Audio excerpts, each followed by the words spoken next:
Então, sempre a gente ouve falar, não, tem que ouvir a ponta, tem que ouvir o cliente e tal, mas o que é efetivamente isso? Como é que isso se traduz em ação concreta para dentro? Então, esse está sendo o nosso grande aprendizado, o nosso grande foco.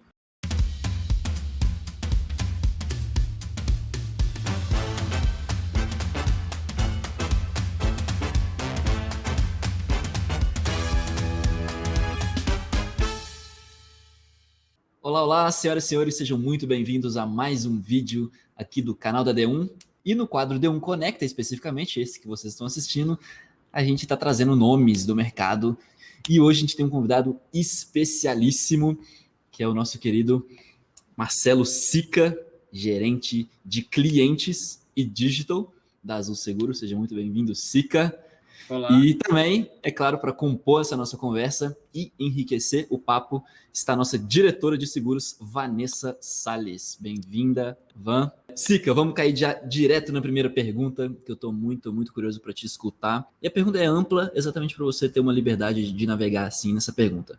Então, basicamente, quando que você percebeu, e automaticamente, né, quando a Azul Seguros percebeu que precisava de uma transformação digital para aprimorar a experiência dos clientes de vocês, essa jornada dos clientes de vocês?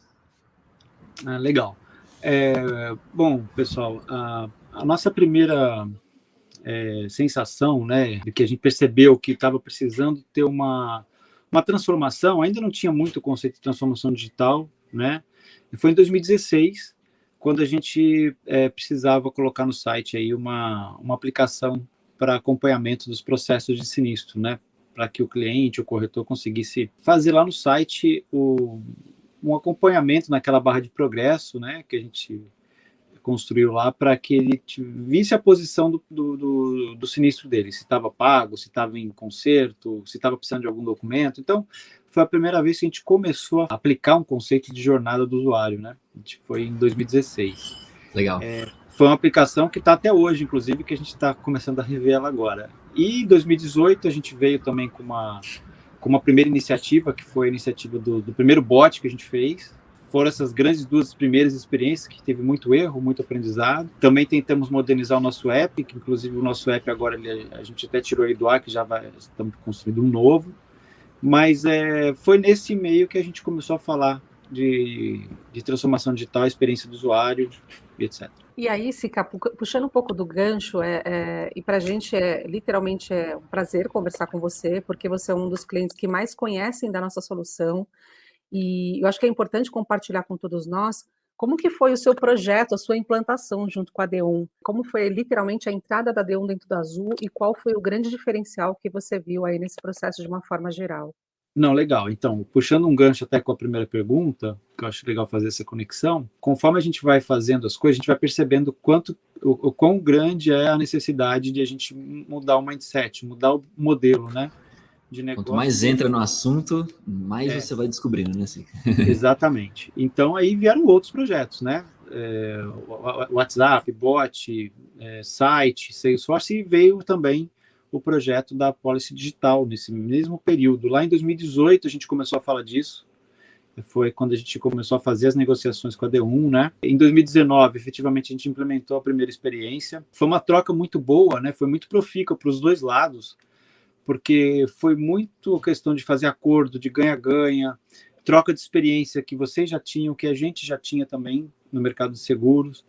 Então, eu acho que houve uma troca muito bacana das duas empresas, assim, assim, a D1 sempre muito aberta ao diálogo, né, com a gente, nas negociações, principalmente, a gente sempre negociou muito, né, Vanessa? Então, muito. Para a gente poder andar com os projetos, é importante essa relação aberta, essa relação transparente. Então, isso foi muito bacana nesse processo de construção da jornada, de construção do backlog, né? Essa implantação para a gente, ela, para mim, eu traduziria assim, em muito aprendizado, ganho de ambos os lados, a estreitamento da parceria, né? A gente teve cada vez estreitando mais a nossa parceria e a implementação de novas funcionalidades. A gente começou lá atrás com um projeto pequeno, começou com apenas um item do portfólio, e aí a gente foi ampliando, e hoje a gente já está aí praticamente com quase tudo implementado em relação à digitalização de documento, né, Vanessa, de apólice. Sim, que nos orgulha muito, tá, Sica? Tá muito É legal, né, Sica? Porque assim, a gente foi um super projeto mesmo, né? Diminuindo centenas de milhares de documentos impressos aí que se desdobram em toneladas de papel e talvez, não sei se na época o ESG estava tão na moda falar quanto hoje, né? Esse efeito sustentável tá cada vez ganhando mais força, muito legal também. Além, é claro, talvez, não sei se é a sua métrica principal, mas a migração para o digital, né, Sica? Tanto dos arquivos físicos quanto da comunicação dos clientes. Não, a comunicação ela ajudou bastante, é fundamental, porque a gente passa a ter dados mais higienizados dos clientes, né? A gente passa a ter efetivamente exatamente, até como comunicar melhor a eles as soluções que a gente tem, que o cliente não conhecia. Certamente tem o braço de que você falou aí de ESG, né? O braço de sustentável, ele não começou tão forte assim, eu sempre briguei muito por isso, né? Mas assim, a gente não começou com isso tão no mindset, o mindset muito mais no custo, mas é claro que na medida que o projeto foi evoluindo, a gente foi vendo, foi fazendo conta, né? De quantas árvores, quanto a gente economiza de água, de carbono, isso também foi objeto depois de a gente demonstrar e é interessante para o acionista ver, né? E para o consumidor também. Então, a gente trouxe assim, esses atributos do projeto à tona, além do custo, obviamente. A gente aprender com esse processo, tanto na parte do que ele traz de benefício, quanto de como fazer as coisas, é o que a gente destaca aí dessa experiência. Em cima disso que você está falando, né, que muitos aprendizados em cima desses projetos, qual foi a principal diferença que você percebeu, até você especificamente como um gerente de clientes digital, dessa parceria antes e depois da D1, assim, quais são as principais métricas, resultados, quais são essas diferenças que você percebeu? As principais diferenças, elas, certamente num projeto como o da Policy Digital, foi a questão do custo, né? Foi bem importante a demonstração dessa meta, né, desse objetivo de redução de custo, mas ele tinha outras melhorias também que traziam do ponto de vista de qualidade, mas a questão do custo certamente foi mais importante, tá? Para a gente andar ainda mais com o projeto. Eu vou falar de outros também, mas em relação ao custo, ele traz uma economia grande em termos até de valores. A gente percebe o gasto com correio, né? Você imagina se deixar de enviar via correio, né? Muitas empresas já estão assim hoje, mas não é a primeira a fazer isso, também não vai ser a última, mas em termos de seguradoras, já tinham outras seguradoras, né, mais adiantadas que a gente até. Mas a gente sempre teve o cuidado de fazer essa transição para que não passasse só, a gente quer melhorar o custo. Não, não é isso somente. A gente quer melhorar a experiência mesmo, né? O custo é uma consequência grande, obviamente, que a gente também conta, mas a experiência em si, que eu acho que é o principal foco, o valor que a gente entrega para o consumidor, né, para o corretor, esse era o principal intuito, né? Porque hoje em dia você recebe a pólice em casa que você pega aquele papel, geralmente agora você não usa aquilo, né? Quem que vai usar aquilo ali? Você quer algo concreto, que é você entrar no aplicativo, entrar no site, pegar seu celular, tá lá na palma da mão, né? Você clica lá num link, você consegue falar com a gente online. Então é isso que precisa, essa experiência precisa ser transformada para que o usuário tenha. Então o maior ganho, na verdade, embora tenha essa questão de economia com papel, com correio, existe o ganho que é o intangível, né?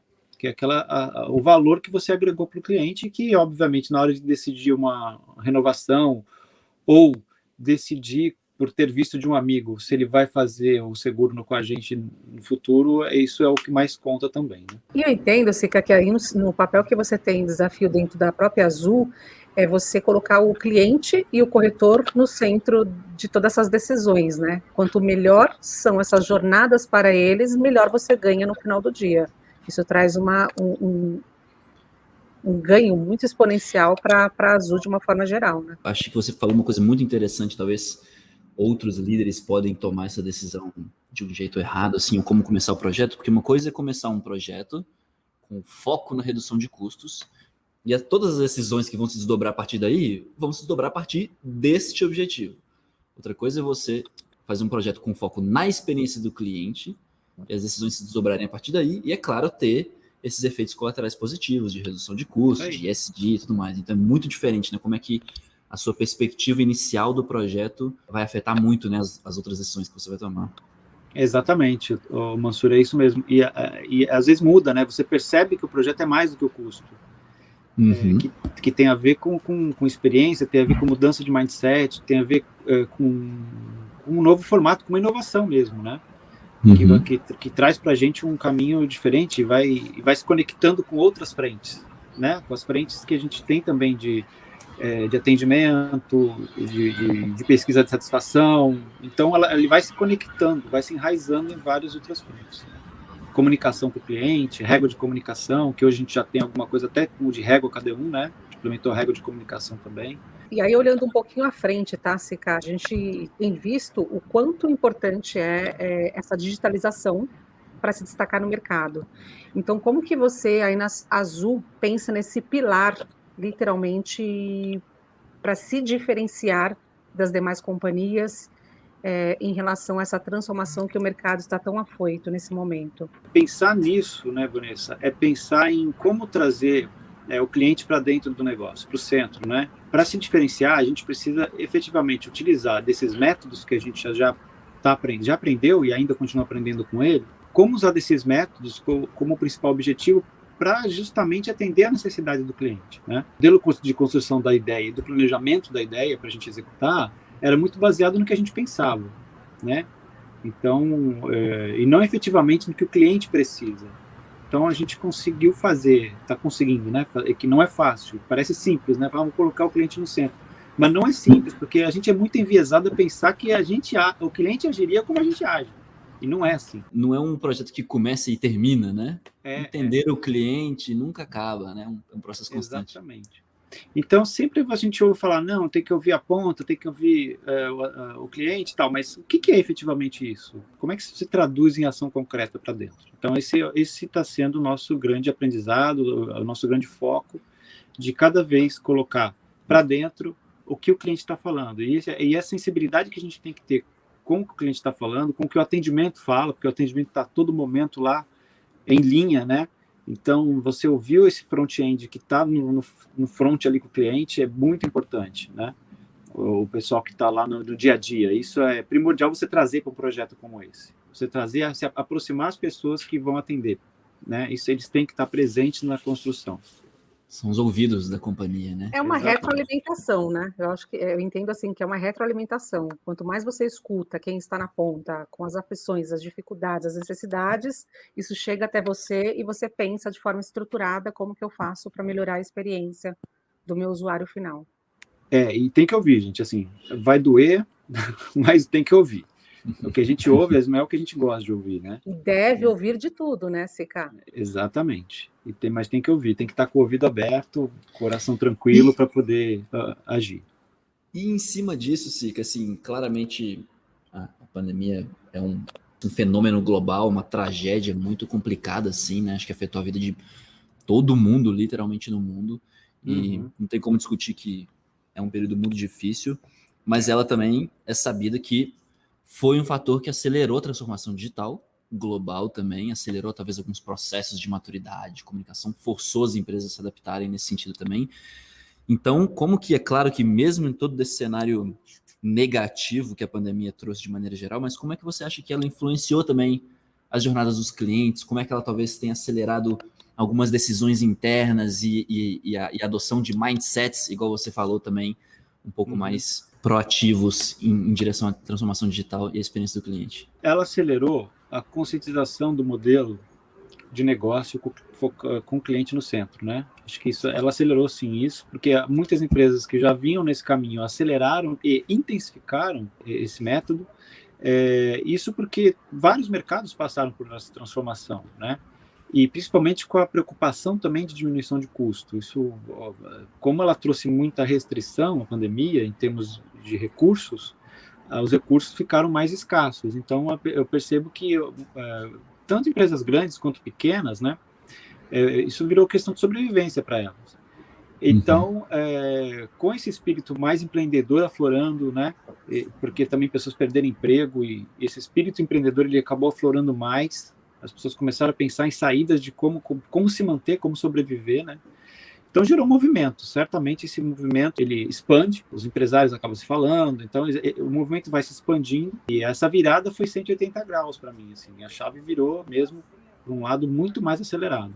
Então, os mecanismos que a gente teve que criar, né, que exigiram rápida adaptação, para esse novo mundo, essa virada 180 graus que a gente deu, precisou ser acelerado. E para mim, a pandemia influenciou nesse sentido, né? De coisas que a gente, às vezes, estava tateando, com dúvida, se vai, não vai. Não, vamos. Então, isso acelerou nesse sentido, tá? É ir e ver o que dá. Então, a gente está indo.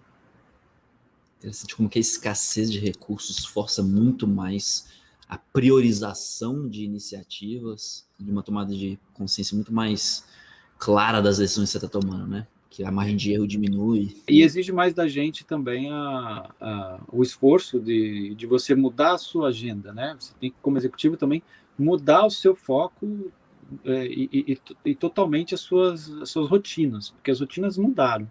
Então, as rotinas passam a ser outras. Então, isso tem que estar muito claro, você buscar clareza, clareza, propósito, para que essas coisas consigam acontecer, porque é um outro modelo, né? É um outro olhar para a construção de projetos, para a construção de jornada, para a construção de produtos, né? É um outro olhar. Então, esse outro olhar é que eu acho que a pandemia forçou ele a acontecer de forma mais radical, vamos dizer assim, mais rápida, né? E é interessante quando você fala desse olhar de forma diferente. E aí me permita falar, Sica, a gente tem muito proximidade, D1, Azul, e aí na sua persona, Sica, que sempre quando a gente vai lançar um novo produto, quando a gente está pensando numa nova ideia, uma nova solução, a gente sempre senta com você e compartilha Isso tudo é que a gente verdade, está a gente já fez pensando bastante isso. contigo, porque você é uma pessoa que tem muita influência no que a gente faz hoje aqui quanto D1, nessa vertical de seguros, porque Legal. dada a parceria de muitos anos. Então, assim, acho que para a gente escutar, porque você é uma pessoa que está sempre antenada o que está acontecendo no mercado, então, assim, quanto D1, a gente sempre, literalmente, explora esse seu lado aí de grande conhecedor de experiência do Grande não, cliente, sou aprendedor. grande conhecedor, mas a gente está sempre nessa troca. E eu queria que você compartilhasse um pouco com a gente qual é o seu sentimento em relação a isso, de a gente sempre ouvir muito o que você tem a nos dizer, que no final do dia, nós, quanto D1, querendo ouvir você, que é o nosso cliente, que é o que você falou desde o começo, é você querendo ouvir o seu cliente, como que você melhora quanto companhia. Na verdade, assim, facilita bastante o fato de vocês, como fornecedores, estarem abertos a isso, né? Então, isso ajuda. E a gente também, como cliente, está aberto. E eu acho que também o que facilitou, nesse momento que a gente está agora, é que os consumidores, os parceiros, também se abriram mais para a mudança, né? Então, você fala, puxa, se a gente vê a cabeça que a gente tinha lá em 2016, 2015, a fato de não ter um documento físico, as pessoas agiam de um jeito. Hoje elas já vão agir de outro. Então a cabeça mudou muito do mundo, né?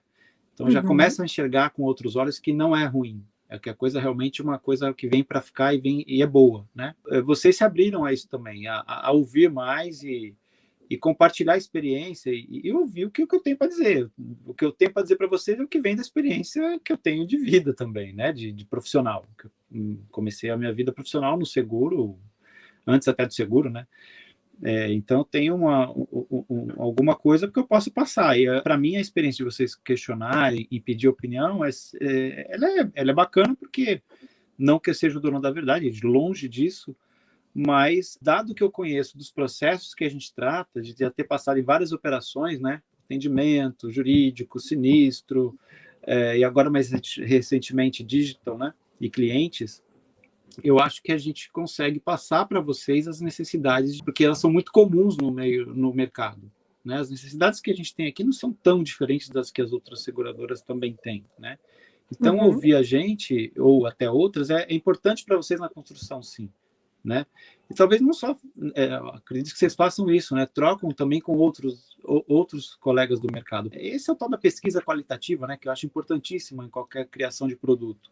Você ouvir bem o seu cliente no detalhe o que ele está pensando, o que ele tem para o futuro, quais são os problemas, as dores, e aí você se propondo a resolver. Né? Falando em pesquisa qualitativa, você que tem muita experiência no mercado, agora que o mundo pensa em um retorno, um pós-pandemia, muito tem se falado de um boom pós-pandemia, quase que similar a esses booms pós-guerra, né, de consumo, de movimentação de mercado. Então, assim, por mais que a gente vá cair um pouco em astrologia aqui, de futuro, e a gente não sabe realmente porque está tudo muito volátil, vendo esses produtos, seguros intermitentes, pay-per-use, open insurance, tudo que está chegando por aí, até o novo comportamento das novas gerações também, que você deve estar percebendo muito, o que você acha? Assim, pode ser uma resposta mais ampla mesmo, mas o que você acha que a gente pode esperar aí, talvez, nos próximos 5 anos de mercado, dessas transformações assim? Quais você acha que são as sementes que vão começar a brotar aí, que vão mudar, talvez, mais drasticamente essa indústria? Eu acho que, e é achismo mesmo, porque como muda tudo, né? Claro. Parece a música do Lulu, né? Tudo muda o tempo todo, né? Então, eu acho assim que vai... É o tal do mundo VUCA, né? Que o pessoal fala aí, novo termo usado aí. VUCA, então, verdade. eu acho assim, tem uma coisa que eu acho que estou muito centrado nela também, e a companhia também, que é a questão do seguro mensal, da recorrência, né? Das assinaturas, uma forma do cliente ficar um pouco mais livre para escolher quando ele quer, quando ele não quer. E essa liberdade ela veio na medida que a gente percebe em outros mercados, como o próprio mercado de entretenimento, que é onde isso está mais claro, né? Assinaturas de jornais, revistas, como eles estão hoje. Então, eu acho que isso é um modelo que veio para ficar e o seguro vai ter que se adaptar. E a adaptação a isso ela é mais complexa para a gente. A gente está muito acostumado, pela nossa cabeça de seguro, né? A pólice vigência anual, aquela coisa do endosso, faz tudo certinho, conforme. Isso é bem complexo. O segurez, que é Em uma termos de coisa muito infraestrutura, tem muita coisa difícil. amarrada ainda nesse modelo de negócios, né? E de cabeça também, porque a própria regulamentação, né? É um mercado altamente regulado. Então, ele tem que tomar cuidado com a parte de compliance e tudo. Então, isso é um desafio grande, eu acho. Acho que são os maiores que a gente tem pela frente, na medida que a gente possibilitar formas diferentes de coberturas, de vigência. E também a gente vê surgindo novos riscos, né? Os riscos cibernéticos, os riscos de imagem, como a gente está vendo hoje. Então, isso começa a borbulhar muito na cabeça de quem trabalha com risco, né? Somente os atuários aí que estão no mercado há muito tempo, como é que eles vão fazer cálculos, né, de como cobrar isso. Então, são desafios grandes aí que a gente tem pela frente. Não, e é engraçado você falar isso porque talvez no futuro, né? Será que vai ser tão simples contratar e cancelar ou mudar de serviço quanto é hoje o próprio Netflix? Você falou da indústria do entretenimento, né? Paga uma assinatura, você vai fazer um upsell, ou vai parar de assinar, ou combos. Vai ser muito interessante a gente ver por aí. Você tem alguma história muito interessante, um case muito interessante que seja uma coisa totalmente diferente do mercado? Alguma coisa que você tenha vivenciado nesse mercado de seguros? Todo mundo que está muito tempo nesse mercado, a gente tem percebido que tem uns cases animais, assim, de coisas que passaram, coisas diferentes. A gente descobriu a semana passada sobre por que surgiu o lanchinho da Porto, a gente não sabia aqui dentro de casa. Então, Da você tem Break alguma Light experiência também. que você tenha vivido com um cliente, que você fala alguma coisa muito diferente que marcou essa trajetória no mercado? Ou, se você preferir, algum caso, com todo respeito, é claro, para quem está assistindo, né? Mas assim, um caso engraçado de atendimento, uma situação muito inusitada, alguém pediu alguma coisa diferente. Coisa muito diferente que você teve que pensar. Qualquer coisa que veio em mente, assim. Um que eu me lembro quando eu era atendente, que marcou muito a minha carreira, quando eu comecei no atendimento lá no Seguro Saúde da Porto, né, a Porto sempre foi uma empresa que se destacou muito pela qualidade do atendimento, né? E eu sempre gostei também disso. Eu passei também pela Nestlé, que preza muito pela qualidade. Então, quando eu fui atender lá na Porto, a gente fazia liberação de senha para autorização de remoção, né, por exemplo. E teve um caso que foi muito interessante, porque a pessoa acho que estava passando mal, se não me lembro o que é, e eu dei um atendimento muito completo para ela, assim. Mas para mim foi uma coisa tão normal, o sentimento que eu tive, assim, olha, isso que eu fiz não foi nada demais, mas... E eu percebi que naquela época, era em 97, 98, naquela época era uma coisa assim que, puxa, a gente não estava no mundo que a gente está agora, né? A gente não tinha toda essa pressão do consumidor como tem hoje, embora já até existisse o Código de Defesa do Consumidor. Foi inusitado, sim, porque ela precisava de uma remoção e eu precisava fazer aquilo chegar rápido e tal. Eu liguei para o prestador, fiz um trabalho danado para contornar aquilo de acontecer rápido, né? Além do que meramente caberia ao meu script, né? Então isso foi legal, porque no dia seguinte o negócio repercutiu tanto que eu fiquei surpreso, que até a diretora de atendimento veio me elogiar. Eu falei, poxa, eu fiquei espantado, né? Mas foi um caso que marcou assim no início da carreira. Acho que foi talvez o que daí para frente eu sempre pensei muito nessa questão de fazer algo mais, de fazer de qualidade sempre algo muito importante para os negócios, né? Então esse foi um fato marcante aí na minha carreira. Acho que, pessoal, não tem um jeito melhor da gente finalizar esse nosso quadro. Sica, muito grato pelo seu tempo, por compartilhar a sua trajetória e também a sua visão. Espero sempre que a gente tenha mais encontros desse, inclusive com outras pessoas do mercado também, para discutir tudo isso que a gente está discutindo. Vanessa, também muito grato sempre pela sua presença. E é claro como é que se enriquece muito a nossa conversa por aqui.